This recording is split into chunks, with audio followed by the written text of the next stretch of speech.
G'day, Richard from iMotorhome at the Brisbane show, and I'm here on the, who was it? Oh, Horizon stand, I think it says. And I'm with Ken, ace salesman, an all-round good guy. He's going to tell us what makes this new Melaleuca so interesting. Hi there, Richard. Welcome to the stand, Brisbane show. This is our new retro Melaleuca, Yep. which is going to be available in our whole range. So with this one, we've put a black pack on the outside of the vehicle. So all our hatches and windows have been done in black, which has been something people have been asking for quite some time. Yep. Nice little feature. You can still get the white if you wish. Yep.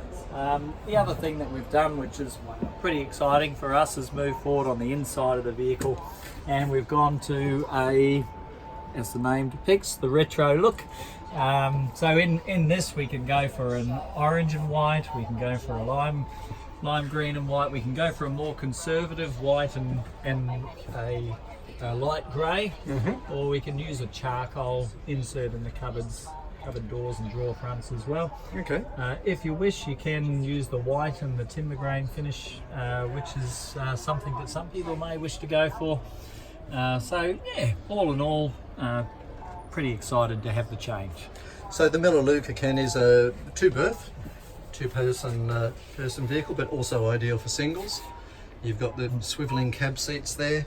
Yeah, With the Horizon logo. The leather is optional, isn't it? leather's optional, Horizon logo is optional. We do that on our display vehicles, quite eye-catching. We do that in our leather pockets as well. So leather is an option.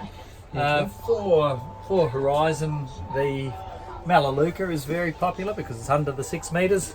So for a lot of people targeting a smaller, more compact product, the Melaleuca is it. Okay. So under 6 metres park in a standard car park.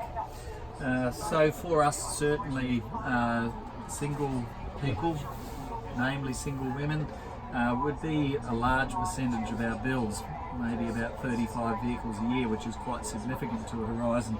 Absolutely. So there's certainly a few single ladies groups roaming around the country now, and word of mouth, I guess, for us is huge. Is what's driving it. Yeah. So the sleeping arrangement here can be either singles or that can be made into a large bed. So yeah, for sleeping, you can remove the table if you wish.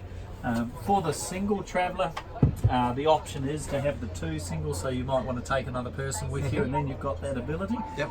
The other option is to move this bulkhead slightly forward, put a double inner spring across the back, and then maintain a dinette area in here. Okay. Yep. If you leave the singles, you've got a sort of a his and hers, or little storage compartments for glasses, computers, laptops, and that sort of thing between the beds.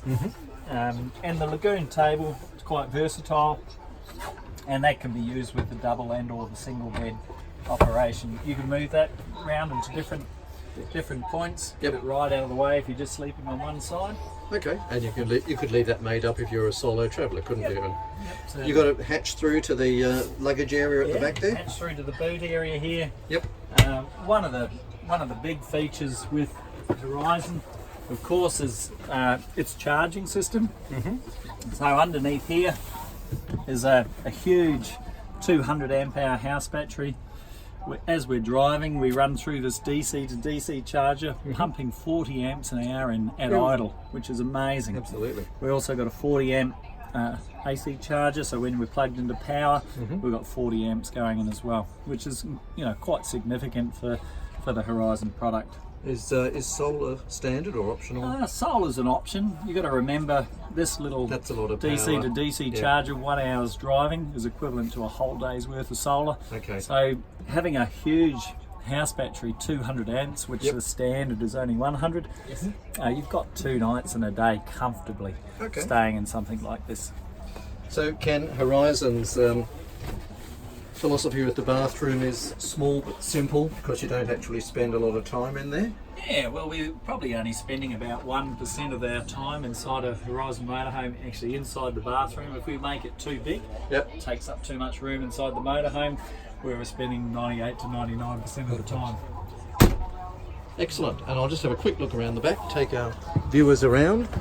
just want to have a look at the luggage space that's underneath the beds there. So although van conversions don't have the usual external storage of a big motorhome, you've still got a lot of space under there, even when the bed's badly made up. Huge boot area.